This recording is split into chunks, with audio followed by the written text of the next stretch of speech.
A very good evening, viewers, and welcome to Africa and Beyond Television Network. And we continue to take a look on what is happening in the nation of Zimbabwe without fear, without favor. So we are looking at what is happening right here, which is being reported by Health Times Zim. They say majority of deaths in Zimbabwe's rural communities go unregistered, and this is something which is very, very important. If you look at it, let's say somebody dies at home in the village.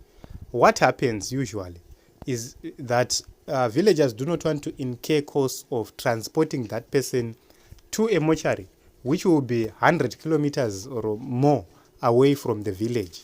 Then transport the body again back to home.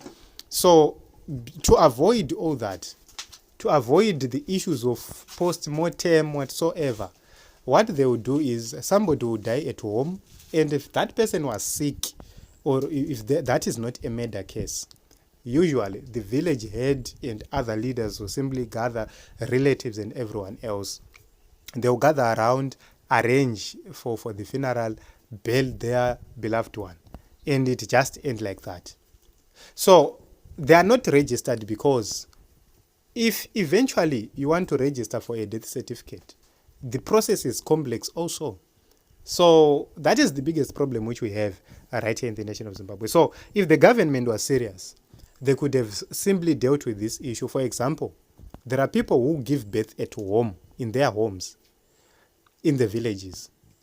They must simply go to the village head and say, kune mwana azvarwa nenguva dzakati, date rakati. The village head, there and there, writes a birth record. Kune mwana azvarirwa mumba kwakati, mai vake ndinhingi, namba dzechitupa baba wake ndinhingi. And the birth record is given to the mother. She then goes with the birth record to the clinic, where the clinic nearby we simply stamp obva apiwa card revana riya, and it's simple, akutoenda notora birth certificate with that birth record. It's simple as that. On death again, sabhuku comes. As long as munhu asina kufa zviri mysterious, anga achirwara achiita sei, and everyone is there to testify, you simply write a confirmation of death. Munhu kuna nengafa so. After doing that, then you give to the family. They will go to the registrar's office, and then the PESUMA issues a death record. In my own view, I feel that those are the issues which we need to discuss, or these are the issues which the government must be discussing to find ways to resolve this. So there is no any other way. My villages, anofana kunge vachitori vanhu vari kutobhadharwa. They must be doing service to government.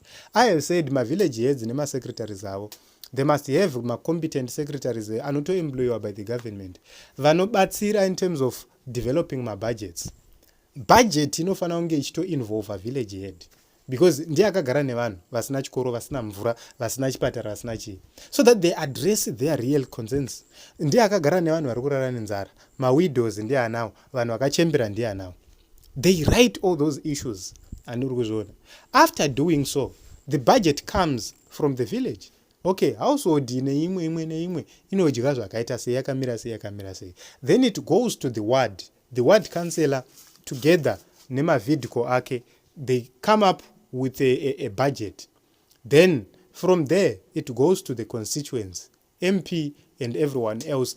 Tisataenda kunodebata kuparliament, MP vari kufana kuziva budget remuconstituency mavo from village level, ward level. You see, then from there we are now going on to the provincial level. That is where we are talking about the issues of devolution. That is where the issues of devolution come in place. Each and every province, what do we really need? From there, it goes to the central government. From the central government, you are now hitting the nail on the head, because the minister is sitting down.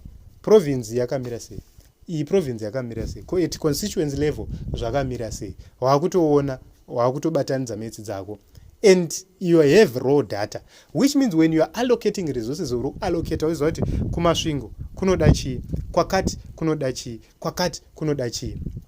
and you are dealing with the real problem. You are not dealing with zvauri kufunga iwo mupfungwa dzako. You are not dealing with the needs of the elites.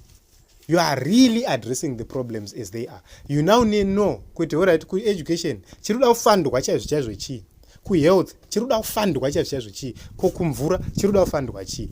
That is how you resolve my problems atinawo muZimbabwe. We don't have such kind of a government. That is the reason why we say it's better to have someone like President Chamisa, because those are the issues he's going to address and make sure that when he's doing service delivery, he's actually addressing the real issues. Because is a budget, a blanket budget. Muharare hamchada kuvakwa zvikoro.